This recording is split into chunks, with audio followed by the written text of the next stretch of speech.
Om Shanti. English translation of VCD number 1188, clarified on 23rd October 2009 at Kolkata.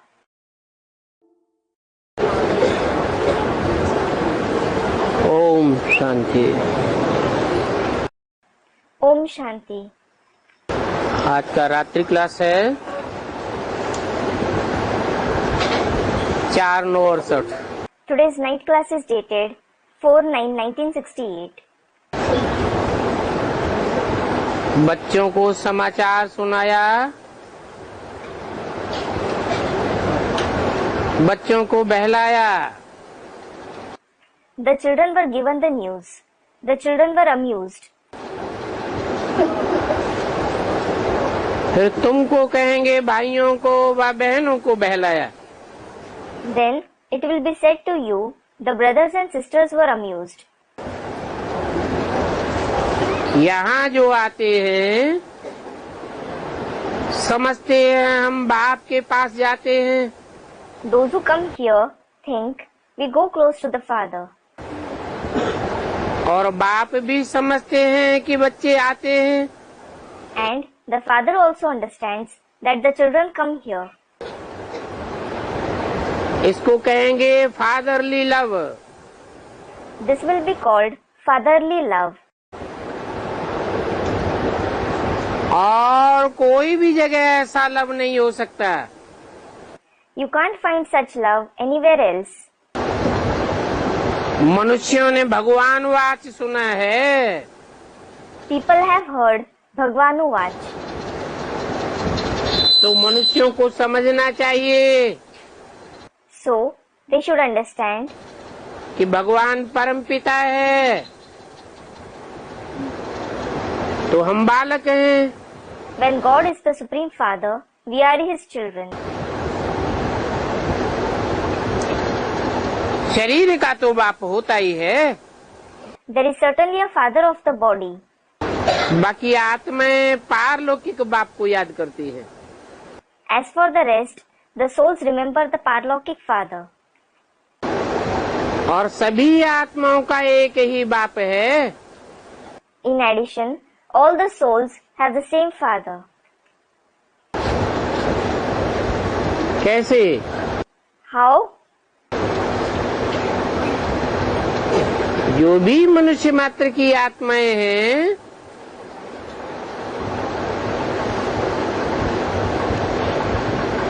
उनका रचयिता बाप तो नहीं कहेंगे।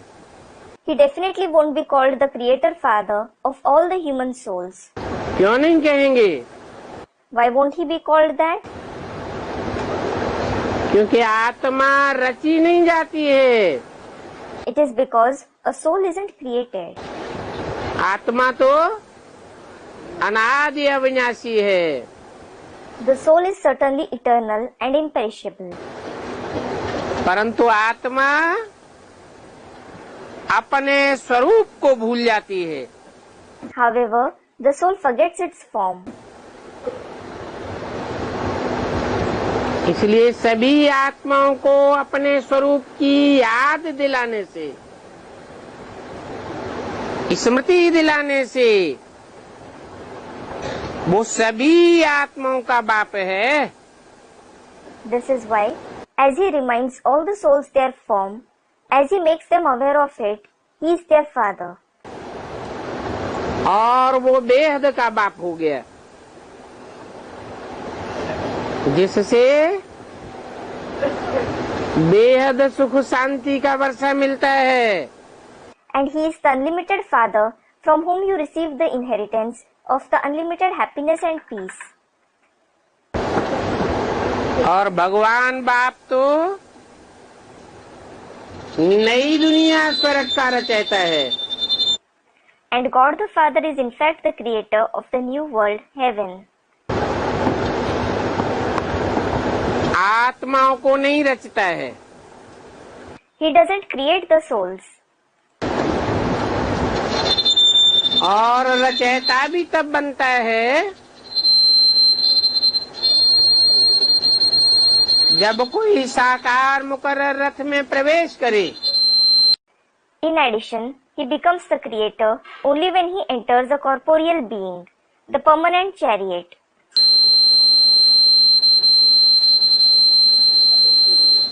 तो भी वो आत्माओं का बाप जानता है कि ये आत्माएं मेरे बच्चे हैं। Even so, that father of the souls knows that these souls are his children. मुझे आत्मा बाप ने, सुप्रीम सोल ने इन आत्माओं को अपना परिचय दिए है। I, the soul, the father, the supreme soul have given the souls their introduction. ये मेरे बच्चे काम चिच्छा पर बैठ काले हो गए हैं। These children of mine have become black sitting on the pyre of lust.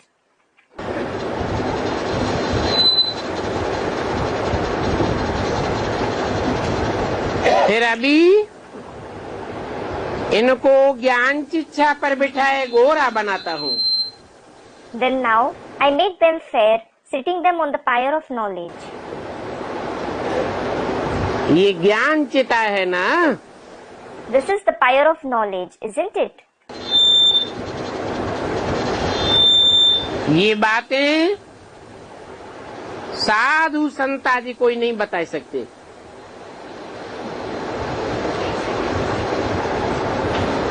कि ज्ञान चिता पर बैठने से आत्मा कैसे पवित्र हो जाती है। None of the sages, saints and so on can narrate these concepts as to how a soul becomes pure by sitting on this pyre of knowledge.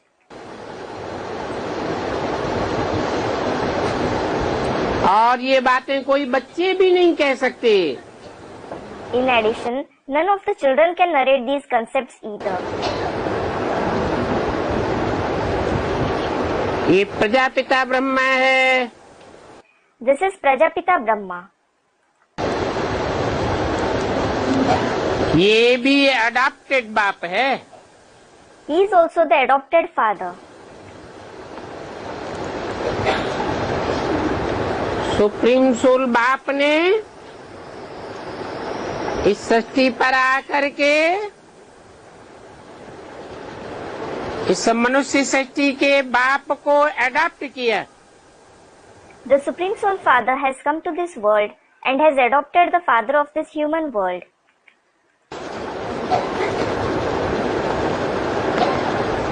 तो देखो, कोई भी लौकिक बाप को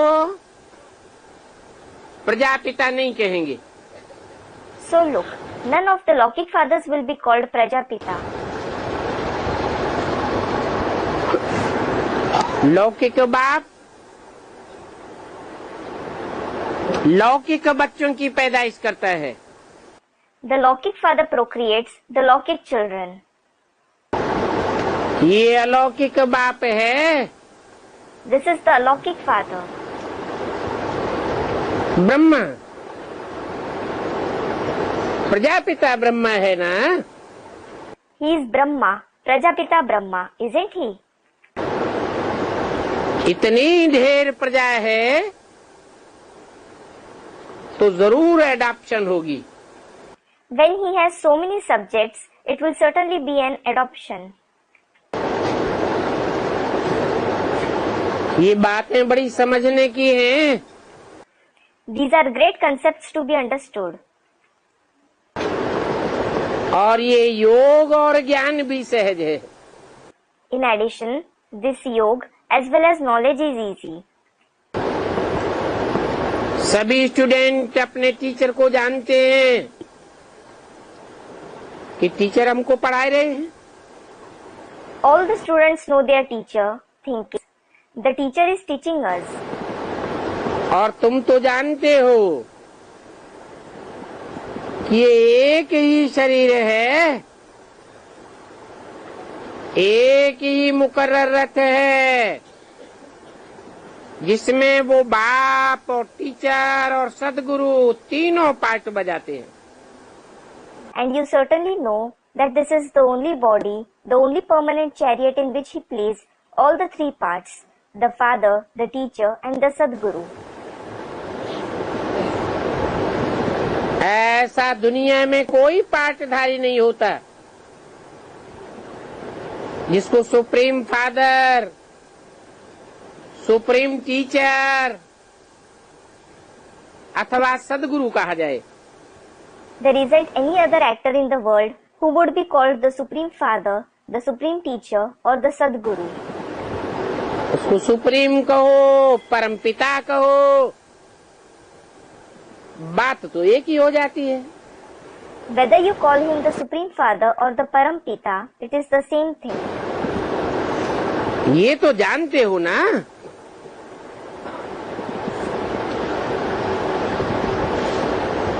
कि दो बाप हैं। You do know that there are two fathers, don't you? पारलौकिक बाप को तो सभी को वर्षा देना पड़े। The Paralaukic Father will certainly have to give the inheritance to everyone. कितने सभी को? To how many? पारलौकिक बाप बेहद का बाप है तो कितनों का है? When the Paralaukic Father is the unlimited Father, he is the father of how many souls? 500-700 crore मनुष्य आत्माओं का बाप है। He is the father of 5 to 7 billion human souls. बाप तभी साबित होता है जब बच्चों को जन्म दे और वर्षा दे। He is proved to be the father only when he gives birth and inheritance to the children. तो पारलौकिक बाप 500-700 करोड़ सभी बच्चों को वर्षा देता है। So, the Paralaukic Father gives the inheritance to all the 5 to 7 billion children. कौन सा वर्षा देता है? What inheritance does he give? हैं? एक जन्म की कम से कम जीवन मुक्ति का वर्षा हर बच्चे को देता है। He gives the inheritance of Jivan Mukti of at least a birth to every child. और सभी बच्चों को मुक्ति धाम ले जाता है। And he takes all the children to Mukti Dham, that is, the abode of liberation. ये सुख और शांति का वर्षा बेहद के बाप को हर बच्चे को देना पड़े। The Unlimited Father has to give this inheritance of happiness and peace to every child. और फिर ये पारलौकिक बाप संगम युग पर ही ये वर्षा देते हैं। And then, this Paralaukic Father gives this inheritance in the confluence age itself. परंतु तुम बच्चों को क्या स्पेशलिटी है? However, what is the speciality of you children? सारी दुनिया को तो आम वर्षा मिलता है। The entire world certainly receives an ordinary inheritance. General वर्षा मिलता है। They receive the general inheritance. तुमको स्पेशल क्या मिलता है? What special inheritance do you receive? सारी दुनिया को तो मुक्ति जीवन मुक्ति का वर्षा मिलता है। कम से कम में एक जन्म का जरूर मिलता है। As for the entire world, it receives the inheritance of Mukti and Jivan Mukti, at least for a birth. लेकिन तुमको स्वर्ग का वर्षा मिलता है। However, you receive the inheritance of heaven. ये स्वर्ग का वर्षा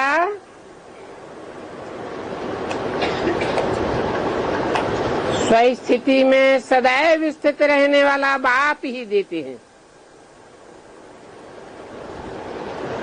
और तुमको ही देते हैं। The Father, who always stabilizes in the stage of the self, he himself gives this inheritance of heaven and he gives it to you alone. तुमको माने? What does you refer to? जो सन्मुख पढ़ाई पढ़ने वाले बच्चे हैं उनको देते हैं। He gives it to the children who study face to face. बाकी तो सभी आत्माएं शांति धाम में जाकर के बैठ जाती हैं। Rest all the other souls go and sit in the abode of peace. जैसे कि ऑटोमेटिक उनको मुक्ति और जीवन मुक्ति का वर्षा मिल जाता है। It is as if they automatically receive the inheritance of Mukti and Jivan Mukti. शांति धाम में तो शांति है ही। There is no doubt peace in the abode of peace. Sukhdham में भी शांति है। There is peace in the abode of happiness too. परंतु दुखधाम में अशांति होती है। However, there is restlessness in the abode of sorrow. और ये बात समझाना किसी को बहुत सहज है। And it is very easy to explain this concept to anyone. जबकि आत्मा को पवित्र बनना है तो पतित पावन तो एक ही बाप है। When the soul has to become pure, it is the one Father alone who is the purifier of the impure. जो सब पतितों को पावन बनाने वाला है। He is the one who purifies all the impure. इसके लिए बाप कहते हैं अपन को आत्मा समझ, बाप को याद करो तो तुम्हारे जन्म जन्मांतर के पाप भस्म हो जाएंगे। The Father says for this, consider yourself to be a soul and remember the Father. Then your sins of many births will turn to ashes. पापों का कचरा ज्ञान योग की चिता में भस्म होगा और तुम पवित्र बन जाएंगे। The dirt of sins will turn to ashes in the fire of knowledge and yoga, and you will become pure. बाप तो आकर के नई दुनिया स्थापन करते हैं। The Father certainly comes and establishes the new world. वो सुप्रीम बाप है। He is the Supreme Father. और जो धर्म पिताएं हैं वो आते तो हैं लेकिन कोई नई दुनिया स्थापन नहीं करते हैं। The other religious fathers do come, but none of them establish the new world. दुनिया तो वही पुरानी चलती रहती है। The same old world continues to go on. परंतु पारलौकिक बाप जिस नई दुनिया की स्थापना करते हैं उसमें तुम बच्चों को नई दुनिया का मालिक बनाते हैं। However, the new world that the Paralokic Father establishes, he makes you children into the masters of the new world. अर्थात स्वर्ग का मालिक बनाते हैं। In other words, he makes you into the masters of heaven.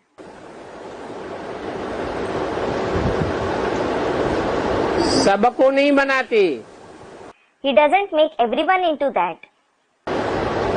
जो बाप की श्रीमत पर चलते हैं उनको ही बना सकते हैं। He can make only those who follow the Father's Shrimat into that. तो बच्चे यहाँ ये समझ करके आते हैं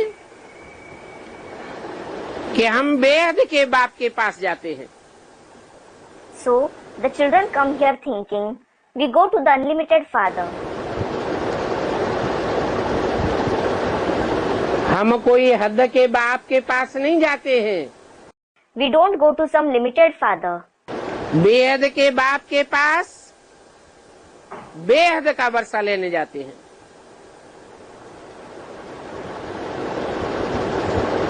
स्वर्ग का वर्षा लेने जाते हैं। We go to the unlimited Father to take the unlimited inheritance, the inheritance of heaven. सदैव स्वस्थिति में रहने वाले से ही स्वर्ग का वर्षा मिलता है। You receive the inheritance of heaven through the one who always stabilizes in the stage of the self alone. और जो भी मनुष्य मात्र हैं, जो भी नर हैं, उनसे तो नरक का ही वर्षा मिलता है।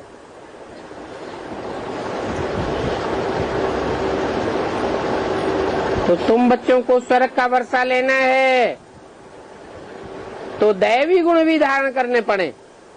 You receive just the inheritance of hell, that is Narak, from all the human beings, all the other men, that is Nar. So, if you children have to take the inheritance of heaven, you will have to assimilate divine virtues too. जबकि दैवी दुनिया में जाते हो तो दिव्यता आनी चाहिए। When you go to the divine world, you should have divinity. फिर जरूर अवगुणों को छोड़ना पड़े। Then you will certainly have to leave bad traits. क्योंकि देवताएं तो सर्वगुण संपन्न होते हैं। It is because the deities are complete with all the virtues. ये भी बताया है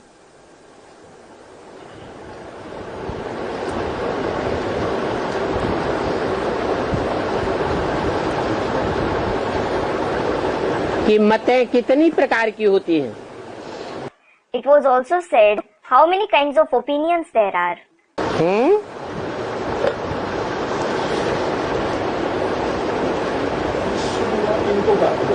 एक होती है ईश्वरीय मत, One is godly direction. उससे फिर बाद में है दैवी मत, After it, there is divine opinion.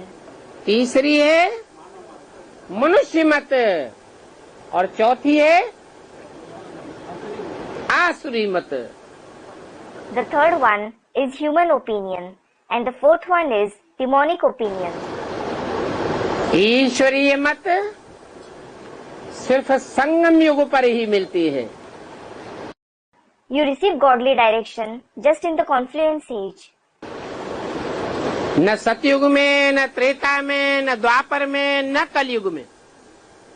You neither receive it in the golden age, the silver age, the copper age, nor the iron age. और दैवी मत कहाँ मिलती है? And where do you receive divine opinion? सतयुग में देवताएं दैवी मत देते हैं। Do the deities give divine opinions in the golden age? जो देवताएं हैं वो अपनी मत का आरोपण करते हैं किसी के ऊपर। Do the deities impose their opinions on anyone?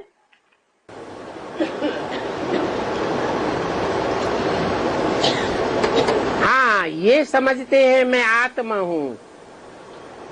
Yes, they consider themselves to be a soul. दूसरों को भी आत्म की स्थिति में देखते हैं। They see others as well in the soul conscious stage. तो दैवी मत कहाँ मिलती है?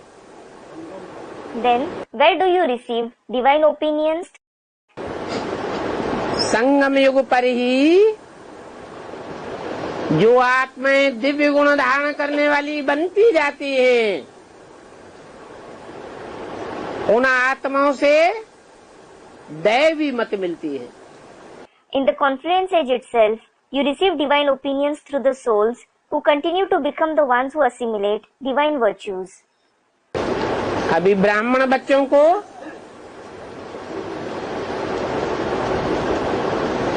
सिर्फ ईश्वरीय मत ही मिल रही है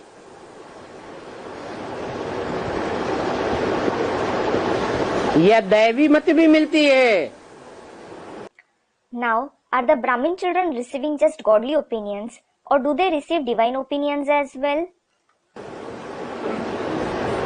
ईश्वरीय मत और दैवी मत में क्या अंतर है? What is the difference between godly opinions and divine opinions?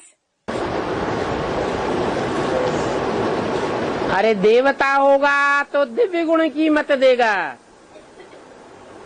Array, if someone is a deity, he will give divine opinions. जैसे ईश्वर आकर ब्रह्मा द्वारा वाणी चलाते हैं तो ज्ञान की मत देते हैं प्रधानता से।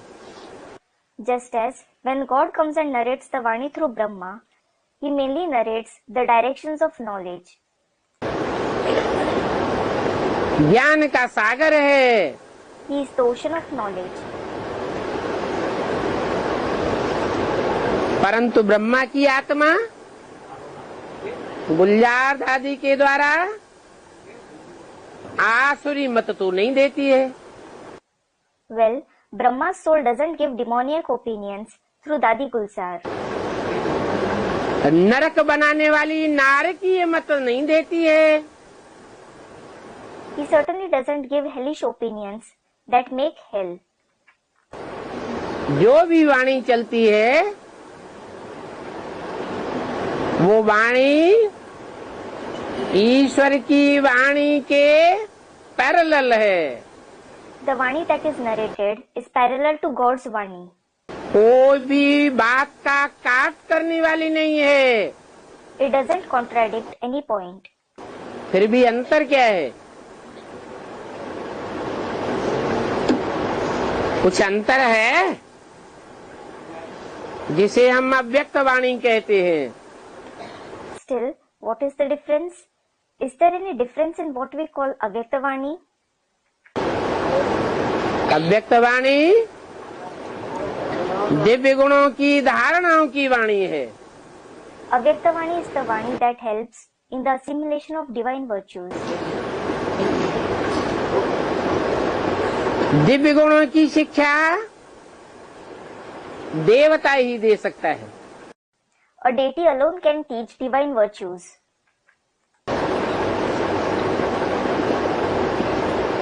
अव्यक्त वाणी से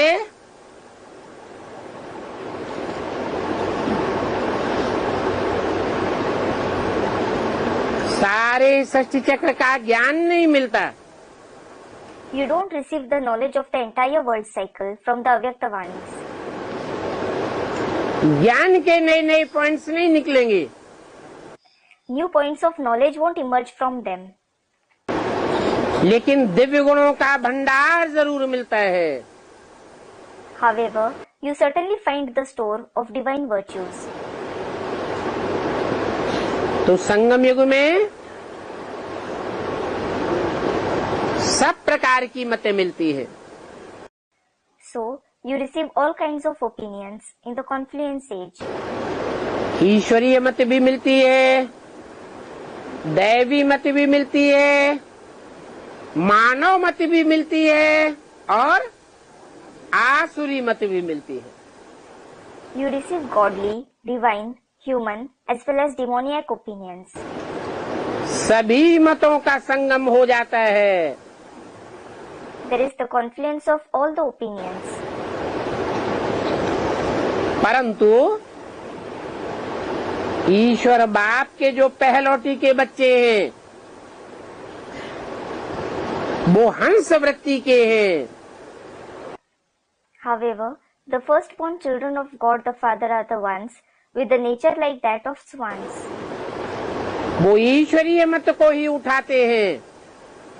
They just heed to godly opinions.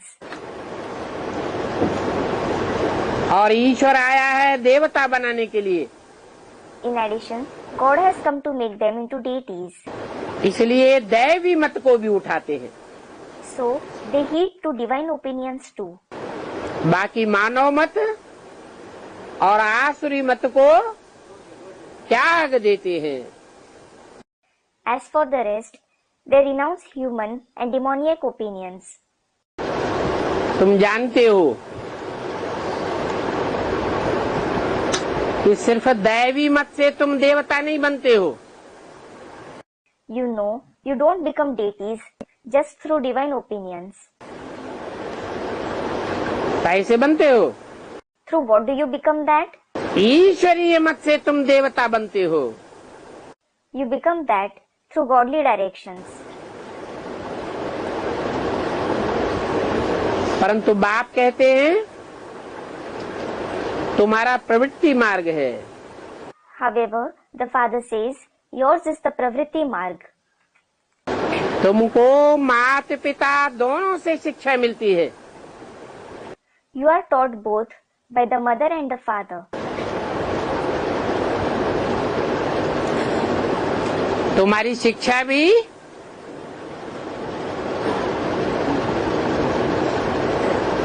सन्यासियों की शिक्षा नहीं है। Your study isn't the study of the sannyasis either.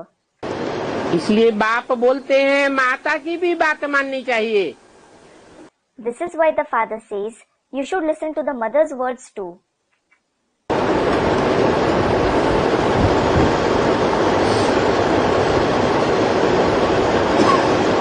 मानव मत वाले ये ज्ञान नहीं दे सकते। Those with human opinions can't give this knowledge. मानव मत अथवा कहो भक्ति की मत, उस मानव मत में ज्ञान हो नहीं सकता। Human opinions, or call it the opinions of bhakti, those human opinions can't consist the knowledge. क्यों नहीं हो सकता? Why can't it consist knowledge? क्योंकि मानव है अनेक और ईश्वर है एक। It is because human beings are many and God is one. दैवी मत में भी ज्ञान नहीं हो सकता। Divine opinions can't consist knowledge either. क्योंकि देवताएं हैं अनेक और ईश्वर है एक। It is because deities are many and God is one. आसुरी मत में तो ज्ञान का सवाल ही नहीं। There is no question of demoniac opinion consisting knowledge at all. उनका तो नारा ही है अंधेरा कायम रहेगा। Their very slogan is, the darkness shall prevail. वो अज्ञान की अंधकार की रात्रि में, जिसे ब्रह्मा की रात्रि कहा जाता है, द्वापर कलयुग, द्वैतवादी युग में ही उनकी दुनिया सरसब्ज होती है। They are in the night of the darkness of ignorance. It is called Brahma's night. Their world prospers only in the copper and the iron age. That is, the dualistic ages. तो इन सब बातों का ज्ञान आत्माओं का बाप ही आकर के देते हैं। So, the father of the souls himself comes and gives the knowledge of all these concepts. वो परमपिता परमात्मा ज्ञान का सागर है। That Supreme Father, Supreme Soul is the ocean of knowledge. तो ज्ञान सागर आकर के ज्ञान किसको देंगे? So, to whom will the ocean of knowledge come and give the knowledge? है?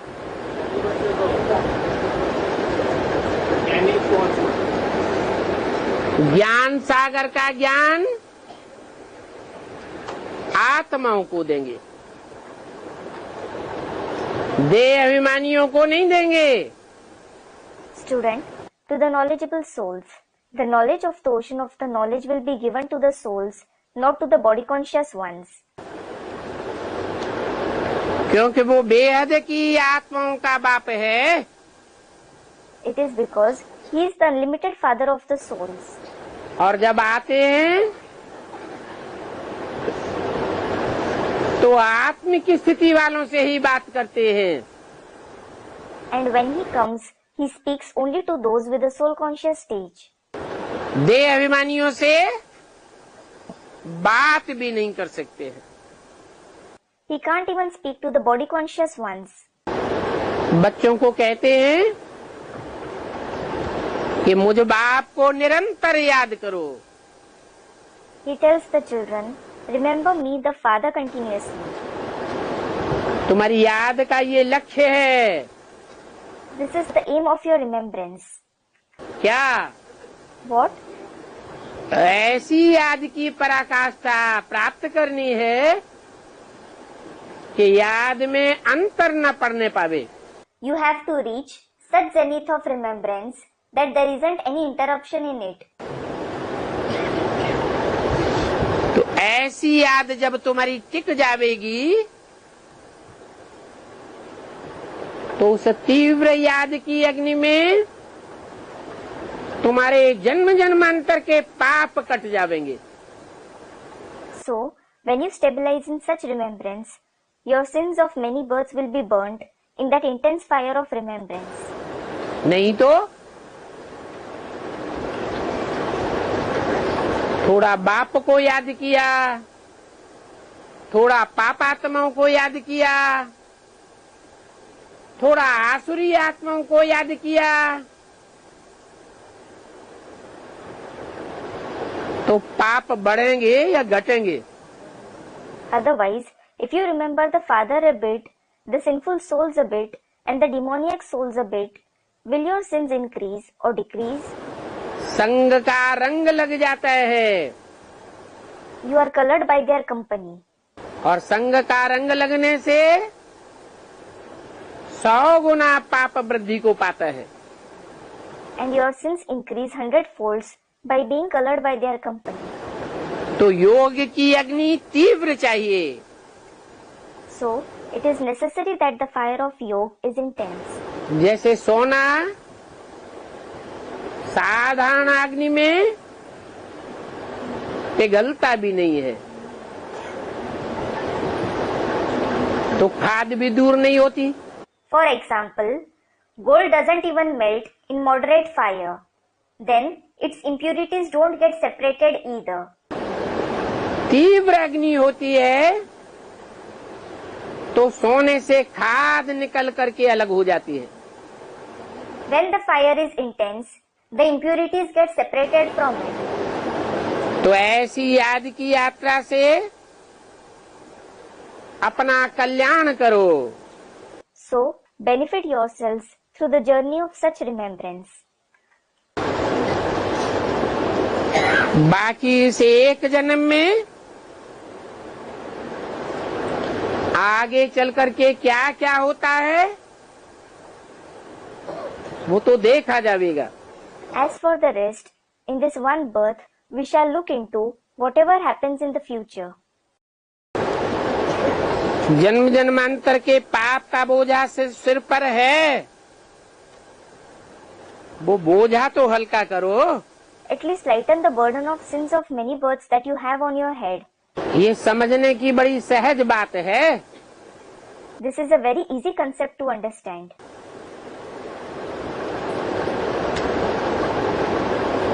सिर्फ इस सहज बात को समझने में माया इंटरफियर कर देती है। Maya interferes in understanding just this easy concept. खास करके माया याद की यात्रा ही बुलाई देती है। Particularly, Maya makes you forget this very journey of remembrance. याद की यात्रा को भूलते हैं तो टीचर को भी भूल जाते हैं। When you forget the journey of remembrance, you forget the teacher too. तो बाप कहते हैं ये माया रावण तुम्हारा पुराना दुश्मन है। So, the father says, these Maya Ravan are your old enemy. कभी माया की बात, कभी रावण की बात, कभी माया रावण दोनों की बात, ऐसे क्यों? Sometimes it is about Maya, sometimes about Ravan, and sometimes about both Maya and Ravan. Why so? माया स्त्रीलिंग, Maya is a female, Ravan पुल्लिंग। Ravan is a male. और ये माया बेटी ऐसी है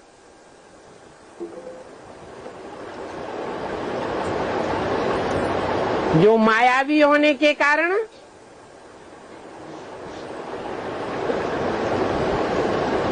मायावी वाइब्रेशन फैला देती है। In addition, this daughter Maya is such that she spreads Mayavi, that is, elusive vibrations because of being Mayavi. इस मायावी वाइब्रेशन में बच्चे भ्रमित हो जाते हैं। Children are misled by these Mayavi vibrations.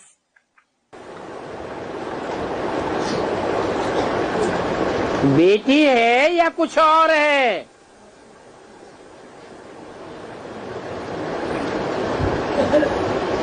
भूल जाते हैं।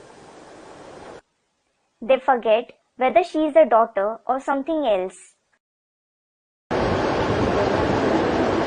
तो भ्रमित करने वाली माया भी है। So, the one who misleads us is Maya as well. स्त्री चोले में कोई न कोई रूप धारण करके आती है। She takes on some or the other female form and comes. भ्रमित करने वाला रावण भी है, Ravan is also the one who misleads us. जो पुरुष चोले में आता है, कोई न कोई रूप धारण करके आता है। He takes on some or the other male form and comes. और दोनों मिलकर के भी आते हैं।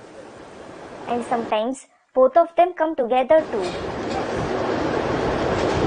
क्यों? Why? कि दोनों जब मिलते हैं तो उनका पवित्र प्रवृत्ति मार्ग है या अपवित्र प्रवृत्ति मार्ग है? It is because when both of them combine, is theirs pure pravritti marg or impure pravritti marg? है? अपवित्र प्रवृत्ति मार्ग है। Theirs is impure pravritti marg. तो उनके संग के रंग से हमको भी अपवित्रता का लेस लग जाता है।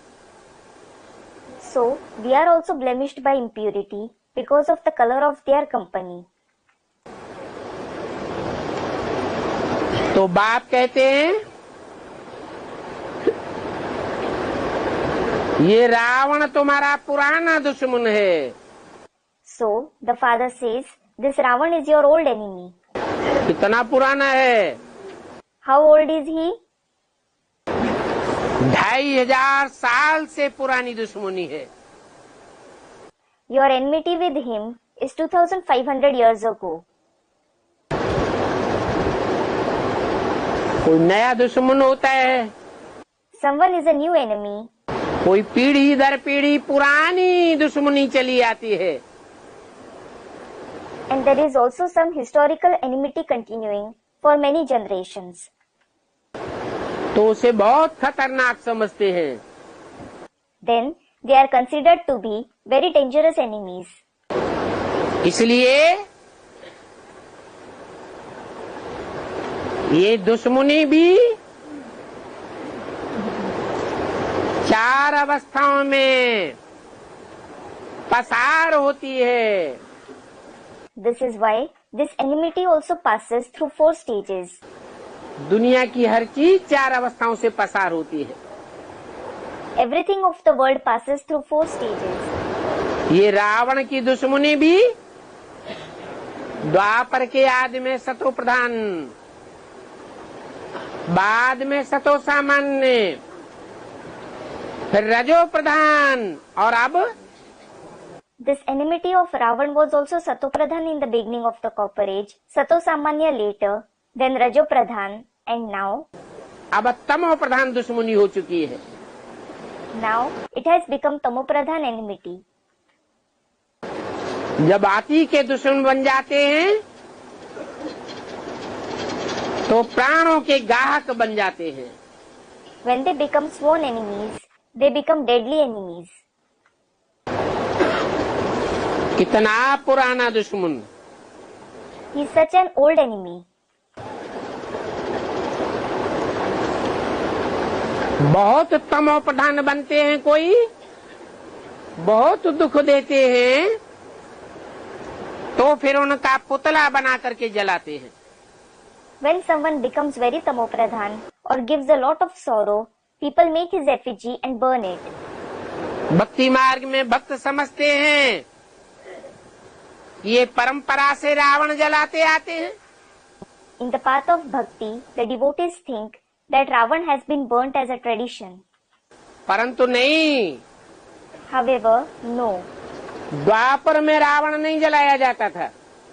Ravan wasn't burnt in the Copper Age. कब से जलाते आते हैं? Since when is he burnt? जब कलयुग तमो प्रधान युग आया, बहुत दुख दिया इन विदेशियों ने, तो रावण का पुतला जलाने लग पड़ते हैं। Ever since the Iron Age, the Tamopradhan age came, these Videshis gave so much sorrow. So, people started burning Ravan's effigy.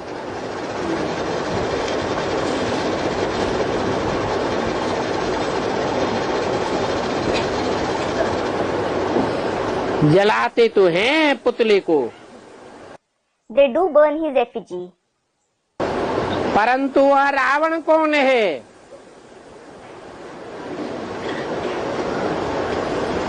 और क्यों जलाते हैं?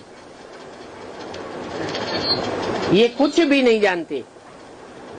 But they don't know anything at all as to who Ravan is, why he is burnt. बाप ने तो बता दिया। The father has certainly said, बच्चों की समझ में आ जाना चाहिए। ये विदेशी, ये विधर्मी जब से भारत में आए हैं तब से दुख दर्द शुरू हुआ है। the children should understand that ever since these Videshis and Vidharmis came to Bharat, sorrow and pain began from that time. और इनके संग के रंग में आने से भारतवासी अति तमो प्रधान होते गए। And the Bharatvasis continued to be extremely tamopradhan by coming in the color of their company. देवी देवता सनातन धर्म प्रायः लोप होता चला गया। The ancient deity religion almost continued to disappear. उनकी बढ़ोतरी होती गई और देवी देवताओं की घटोतरी होती गई। They, that is the Videshis, kept increasing, whereas those of the deity religion kept decreasing. कोई कमजोर पड़ जाते हैं तो पावरफुल उनको बहुत दुख देते हैं। When someone becomes weak, the powerful one gives him a lot of sorrow. तो जो कमजोर हो जाते हैं और तो कुछ कर नहीं पाते तो पुतला ही जलाने लग पड़ते हैं। Well, those who become weak can't do anything else. So, they start burning the effigy itself. अब पुतला जलाने से कोई रावण जलने वाला नहीं है। Now, Ravan isn't going to be burnt by burning some effigy of his.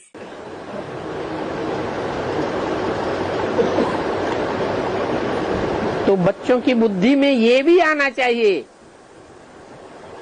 कि ये रावण कौन है। So, this should also come in the children's intellect as to who this Ravan is. जरूर कहेंगे इस मनुष्य सृष्टि में जो आकर के गुरु बन करके बैठते हैं, बड़ी बड़ी जनरेशन को अपने कंट्रोल में ले लेते हैं, ये गुरु लोग ही रावण के रूप हैं। It will certainly be said that those who come and sit as gurus in this human world, those who take very big generations under their control, those very gurus are the forms of Ravan. जो अपने अपने followers रूपी generation में बहुत powerful हैं। They, The ones who among their generation in the form of followers are very powerful. अपनी generation के बीच जब आते हैं पहले पहले तो बहुत सतो प्रधान माने जाते हैं. When they come amidst their generation for the first time, they are considered to be very sato pradhan. और यही अंत में अपनी जनरेशन के बीच सबसे जास्ती तमो प्रधान बनते हैं. And they themselves become the most tamo pradhan amidst their generation in the end.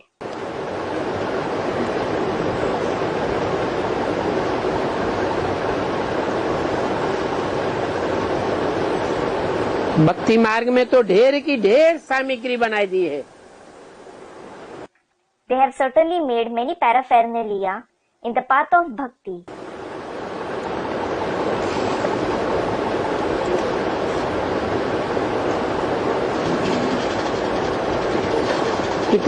कितनी परंपराएं का निर्वहन करते हैं.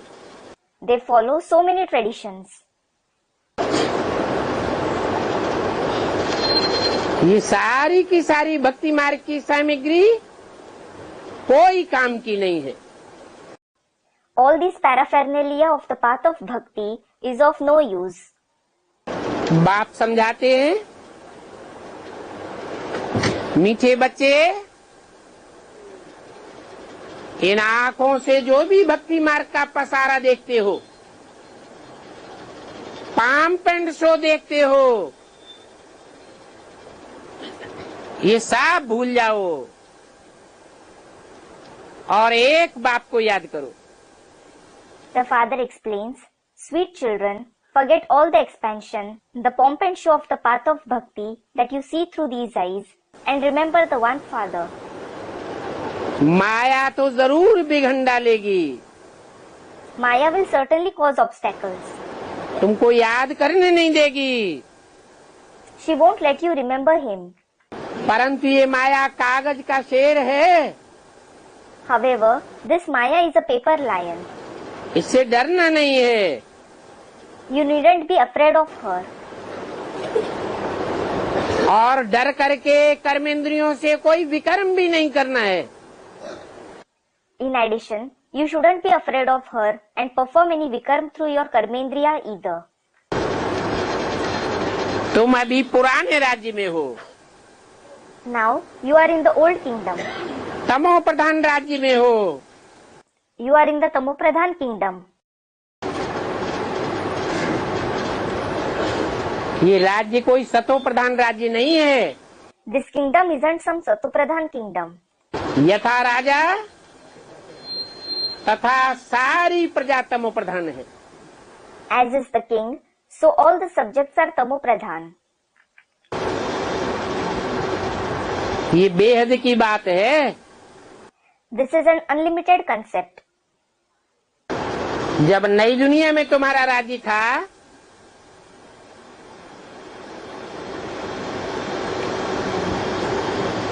तो तुम अपने राज्य में थे. When there was your kingdom in the new world, you were in your kingdom. राज्य भी नया था और तुम्हारा धर्म भी नया था. Your kingdom as well as your religion were new. सतो प्रधान स्टेज थी. The stage was Satopradhan. सुखदायी धर्म था, सुखदायी राज्य था. The religion was joy-giving. The kingdom was joy-giving. परंतु इस पुराने राज्य में आधा कल्प से रावण राज्य चल रहा है. However, Ravan's kingdom has been continuing in this old kingdom since half a cycle.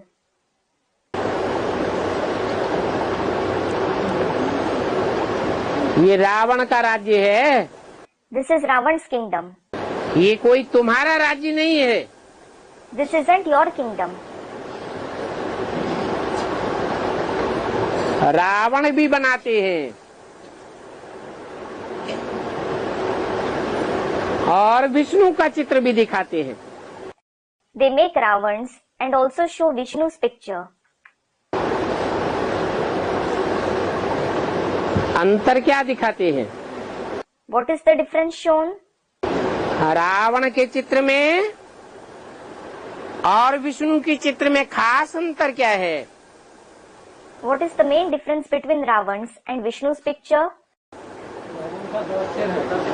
Ravan को अनेक सिर दिखाते हैं और विष्णु को एक सिर दिखाते हैं। Students, Ravan has 10 heads. Ravan is shown with many heads and Vishnu is shown with one head. भुजाएं तो रावण को भी अनेक हैं और भुजाएं विष्णु को भी अनेक हैं। Ravan as well as Vishnu certainly have many arms. सहयोगी रूपी भुजाएं दोनों को हैं। Both of them have arms like helpers. परंतु विष्णु को कम भुजाएं हैं और रावण को 20 भुजाएं हैं। However, Vishnu has a few arms and Ravan has scores of arms. अर्थात रावण का राज्य सारी दुनिया में फैल जाता है। It means Ravan's kingdom spreads in the entire world. तो कंट्रोल करने वाली भुजाएं भी ज्यादा चाहिए या थोड़ी चाहिए? So, does he need more arms or a few arms to control it? ज्यादा चाहिए। He needs many arms. और विष्णु का राज्य छोटा होता है। In addition, Vishnu's kingdom is small. तो कंट्रोल करने वाली भुजाएं भी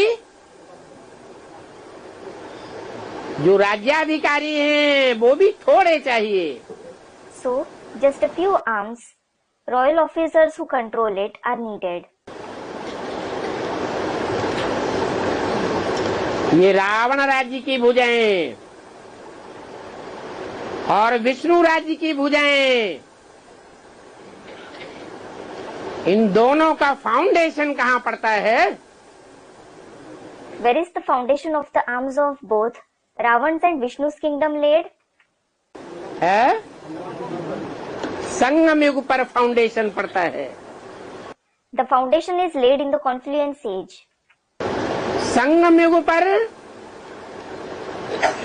शूटिंग होती है। The shooting takes place in the confluence age. तो अपन को देखना है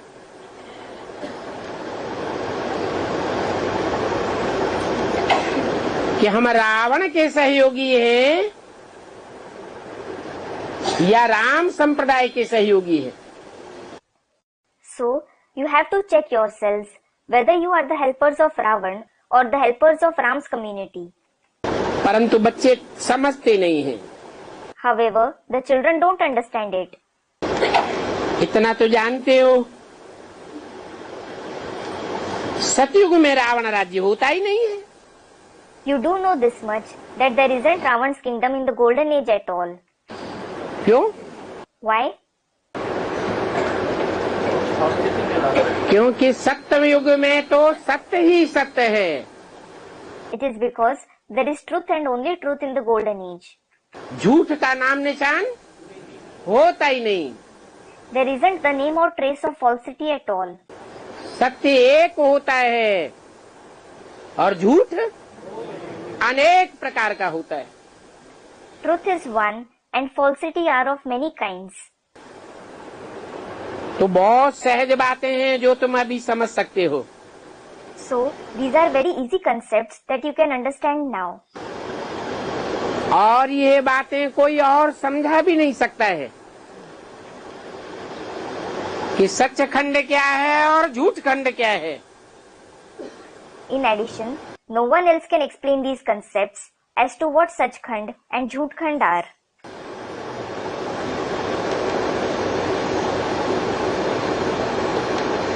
समझने के लिए पवित्र बुद्धि चाहिए। You need a pure intellect to understand it. इसलिए कहते हैं पवित्र बनो। This is why it is said, become pure. सन्यासी भी तो पवित्र बनते हैं। Sannyasis also become pure. परंतु उनकी पवित्रता से फायदा क्या है? But what is the benefit of their purity? कोई एक के लव में लीन तो होते नहीं है। They aren't engrossed in anyone's love. कह देते हैं कि हम एक ब्रह्म में लीन हो जाएंगे।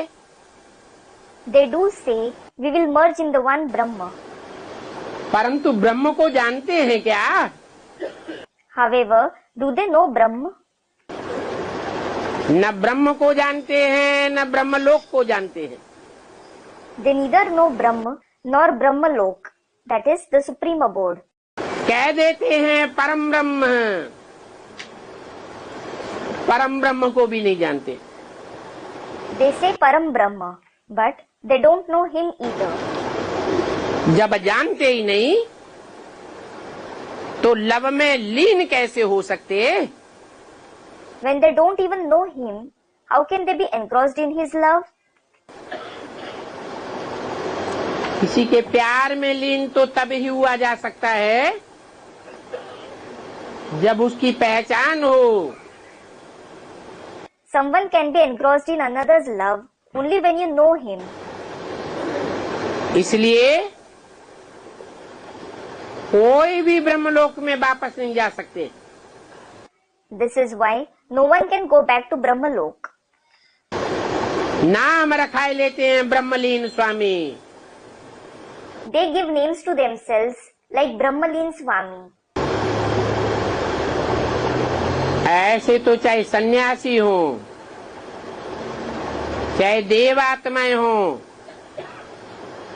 चाहे आसुरी आत्माएं हो, चाहे मनुष्य आत्माएं हो,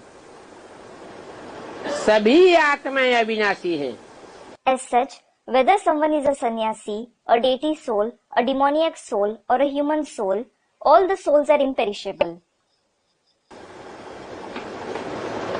और इन सबका अविनाशी पार्ट उनकी आत्मा में नुधा हुआ है।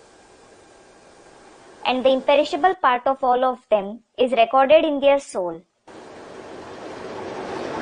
ये बहुत वंडरफुल बात है This is a very wonderful concept कि इतनी छोटी सी आत्मा that such a small soul, जैसे सीढ़ी का रिकॉर्ड देखने में एक जैसा आता है, for example, the CDs in which songs are recorded seem alike. परंतु मैटर सब सीढ़ियों में अलग अलग भरा हुआ है। However, the matter recorded in every CD is different. ऐसे ही ये आत्मा रूपी रिकॉर्ड तो अति सूक्ष्म है। Similarly, this record-like soul is in fact very subtle.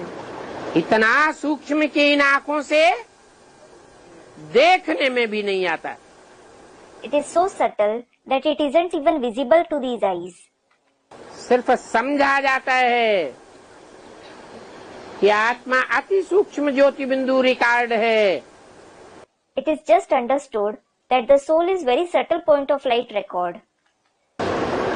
जैसे कि बीज होते हैं अलग अलग जाति के।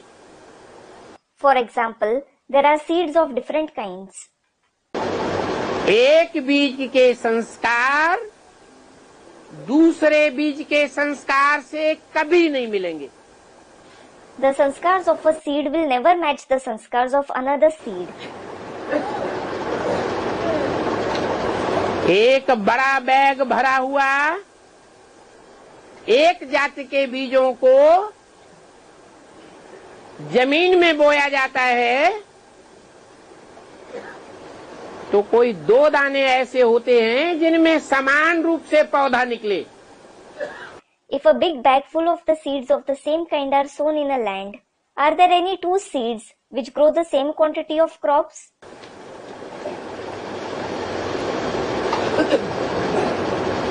सब अलग अलग, All are different. एक की वैरायटी न मिले दूसरे से। The variety of one isn't similar with that of another. ऐसे ही आत्मा रूपी बीज हैं ये आत्मा रूपी रिकॉर्ड हैं। In the same way, these are the seed-like souls, the record-like souls. ये मनुष्य आत्माओं की जाति है।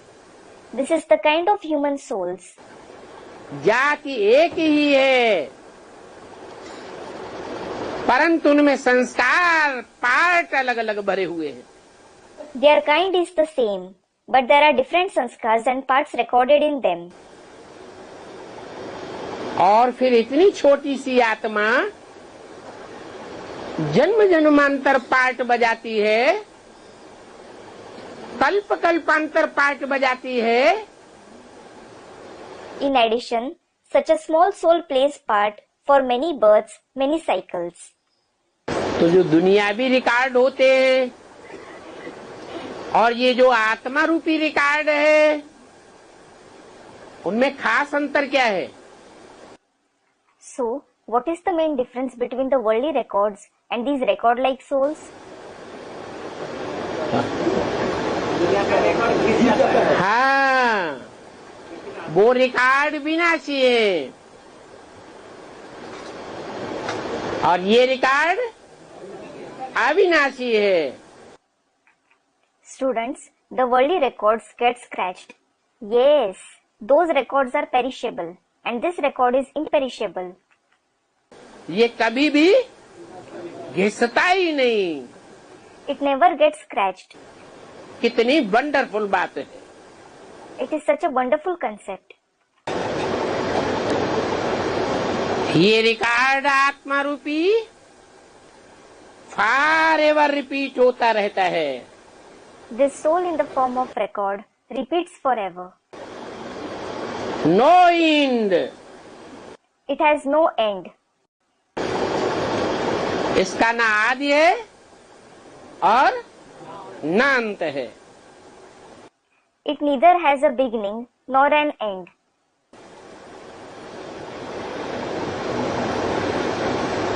ये कोई भी नहीं जानते हैं।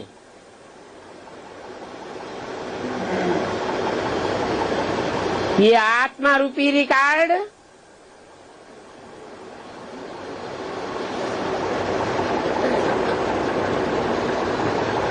कैसे मिट्टी में मिल जाता है। No one knows how this record-like soul gets mixed in soil. ये देह अभिमानी की मिट्टी है। This is the soil of body consciousness. कि देह अभिमानी की मिट्टी में रिकॉर्ड कैसे मिल जाता है? How does the record get mixed in the soil of body consciousness? हैं? इसका कारण क्या है? जो अविनाशी आत्मा रूपी रिकॉर्ड देह अभिमान की मिट्टी में ऐसा मिल जाता है कि कोई को याद नहीं रहता। What is the reason that the record-like imperishable soul gets mixed in the soil of body consciousness to such an extent that no one remembers it? सबको विस्मृति हो जाती है। Everyone forgets it. इसका कोई कारण है या नहीं है? Is there any reason behind it or not? क्या कारण है? What is the reason? कोई को कारण पता है तो बताए। If someone knows the reason, reply. है? Student, the color of the company of bodily beings.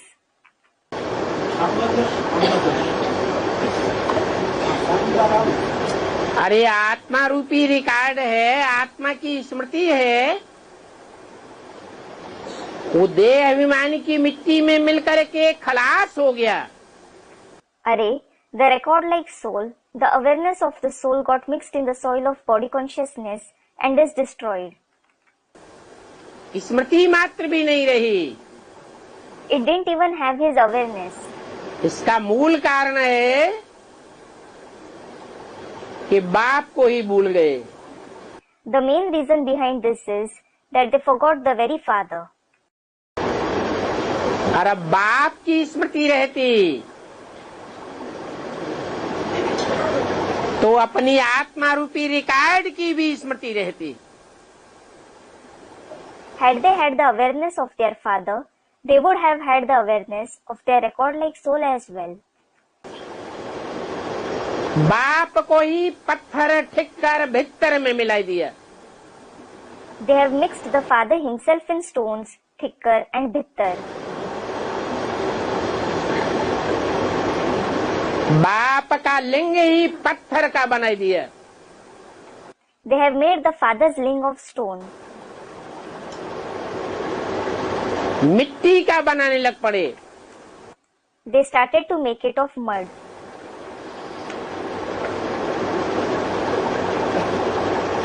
अब जरा सोचो तो, Now just think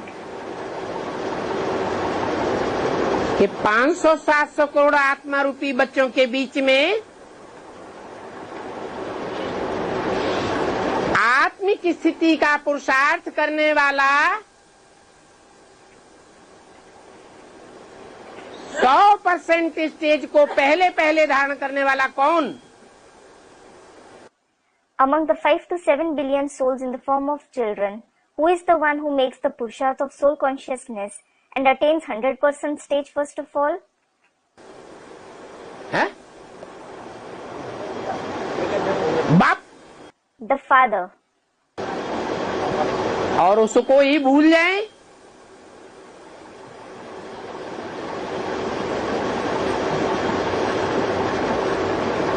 तो बच्चों की हालत क्या होगी?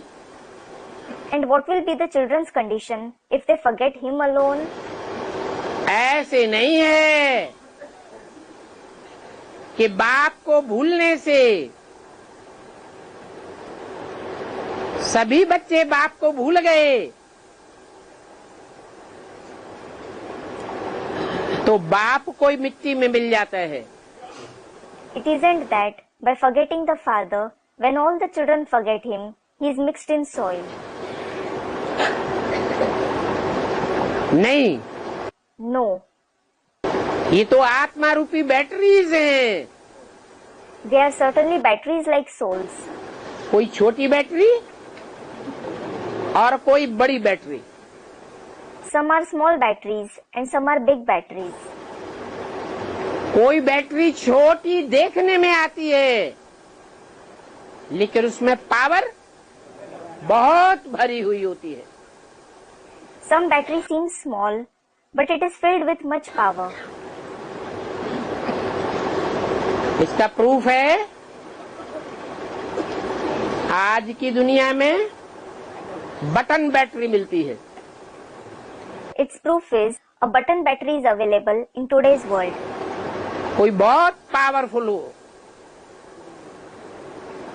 और बहुत कॉस्टली हो। Some of them are very powerful and very costly. आत्मा को हीरा कहा जाता है। The soul is said to be a diamond. इस दुनिया में भी कोहनूर हीरा बहुत प्रसिद्ध है। In this world as well, the Kohinoor diamond is very famous. जिसकी कीमत आज तक भी कोई आंक नहीं सका। No one could make out its value till today. परंतु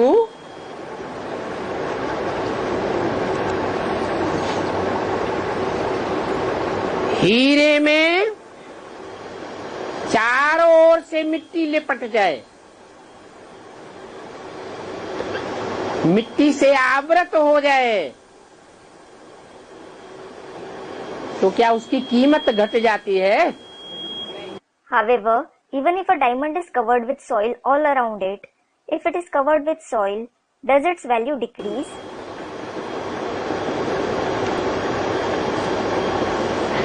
आदि में जो विष्णु रूप है, विष्णु रूप में भी जो विष्णु की भुजा मात्र भी नहीं है, बल्कि भुजाओं को भी चलाने वाला हीरा है।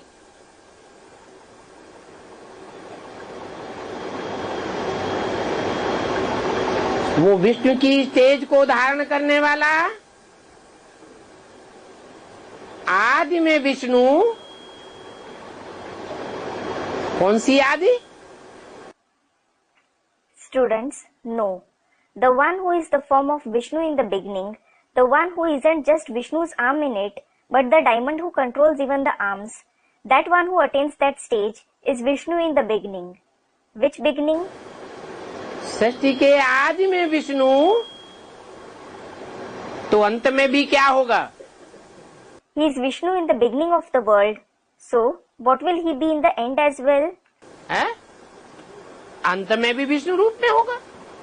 He will be in the form of Vishnu in the end as well. सतयुग को आदि नहीं कहेंगे। The golden age won't be called the beginning. सतयुग का पहला जन्म, जिसमें राधा कृष्ण जन्म लेते हैं, उसे आदि नहीं कहेंगे। कब कहेंगे? The first birth of the golden age, when Radha and Krishna are born, won't be called the beginning. When will it be called that? सतयुग आदि में विष्णु होता भी नहीं है। As a matter of fact, Vishnu isn't present in the beginning of the golden age.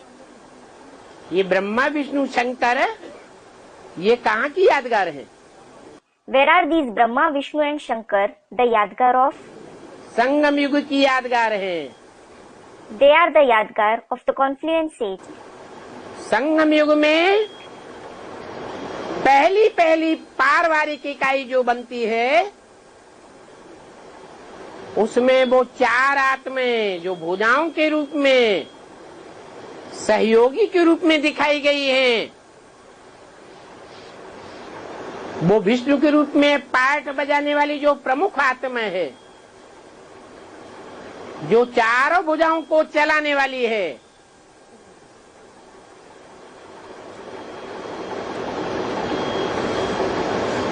राजा के रूप में है।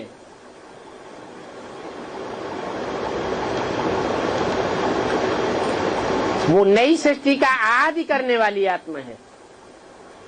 In the first family unit that is formed in the confluence age, and among those four souls who are shown in the form of arms, that is helpers, the main soul who plays the part in the form of Vishnu, who controls all the four arms, who is present in the form of a king, he is the soul who begins the new world. निमित्त मात्र वो आत्मा है और बनाने वाला supreme soul बाप है। That soul is the instrument, and the supreme soul father is the creator. ये भी प्रवृत्ति है कि जन्म मरण के चक्र में न आने वाला बाप, जन्म मरण के चक्र में आने वाली अव्वल नंबर आत्मा के द्वारा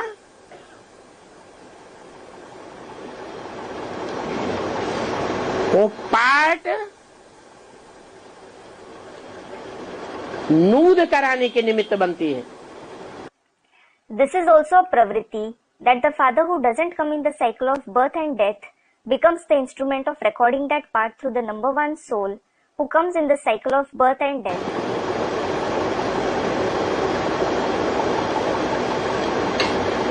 तो संगम युग में सारी मनुष्य शक्ति रूपी वृक्ष में 500 करोड़ मनुष्य आत्माओं के बीच इतनी बड़ी छाप डालने वाली आत्मा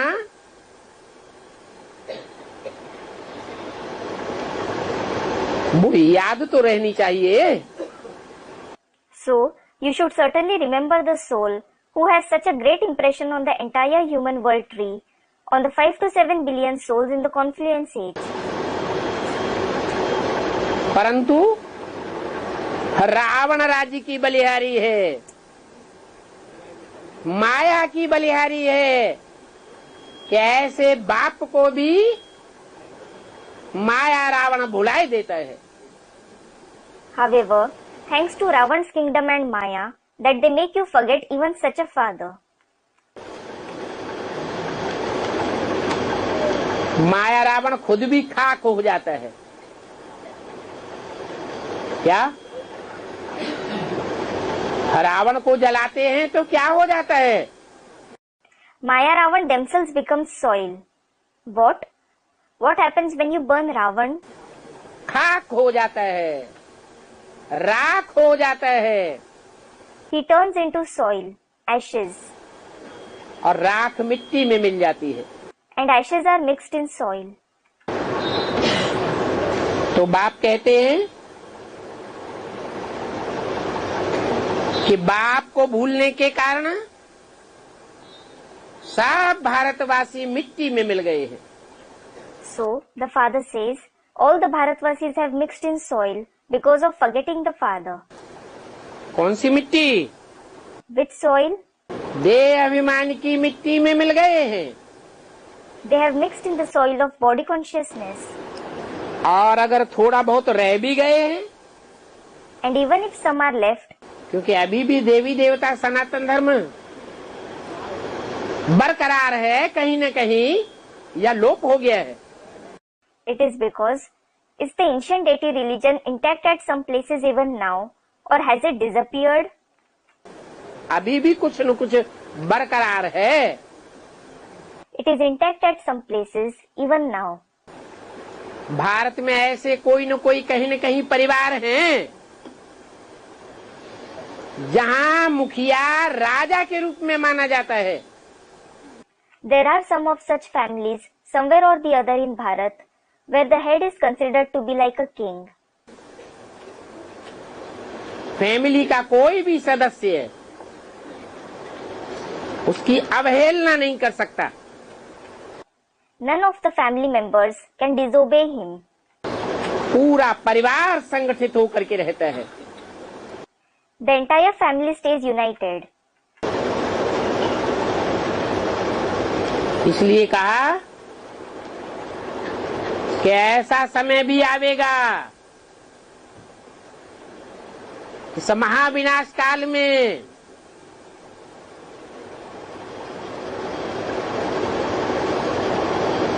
कि बहुधा भारतवासी तो मिट्टी में मिल ही गए और जो रह गए हैं वो भी क्या होगा? This is why it was said, such a time will also come at this time of the great destruction, that most of the Bharatvasis have already mixed in the soil.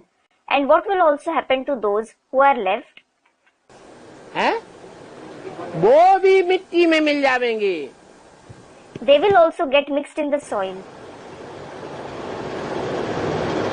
अति हो जाएगी। There will be an extremity. नहीं तो मिट्टी में मिलने के सिवाय आत्मा वापस कैसे जाएगी? Otherwise, how will the soul go back instead of mixing into the soil? आत्माओं को अगर वापस जाना है If the soul has to go back, तो देह अभिमान की मिट्टी राख हो जानी चाहिए। the soil of body consciousness should become ashes. विदेशियों की मिट्टी राख नहीं होगी। The soil of the Videshis won't become ashes. जो विदेशी विधर्मी आत्माएं हैं वो अपने देह अभिमान को राख नहीं कर सकेंगी। The Videshi and Vidharmi souls won't be able to turn their body consciousness into ashes. इसलिए भक्ति मार्ग में उनकी मिट्टी को मृत्यु के समय मुर्दे को मिट्टी में गाड़ा जाता है। This is why in the path of bhakti, their soil, that is, dead body is buried in soil when they die. और तुम्हारी आत्मा देह अभिमान को जलाए देती है, राख कर देती है ज्ञान योग के बल से। Whereas your soul burns body consciousness, it turns into ashes through the power of knowledge and yoga. इसलिए भारतीय परंपरा में भारतवासियों को जलाया जाता है। This is why in the Indian tradition, the Bharatvasis are burnt when they die. तो देखो अभी ये शरीर मिट्टी में मिल जाएंगे So look, this body will get mixed in soil now. माना तुम्हारा सारा देह अभिमान मिट्टी में खाक में मिल जाएगा. It means your body consciousness will completely get mixed in soil, ashes. फिर तुम्हारी आत्मा पहले पहले वापस चली जाएगी. Then your soul will go back first of all. अच्छा, मीठे मीठे सिकिल दे रूहानी बच्चों को रूहानी बाप व दादा का याद प्यार गुड नाइट. अच्छा, remembrance, love and good night of the spiritual father and dada to the very sweet, long lost and now found spiritual children. रूहानी बच्चों को रूहानी बाप की नमस्ते. Namaste of the spiritual father to the spiritual children. Om Shanti.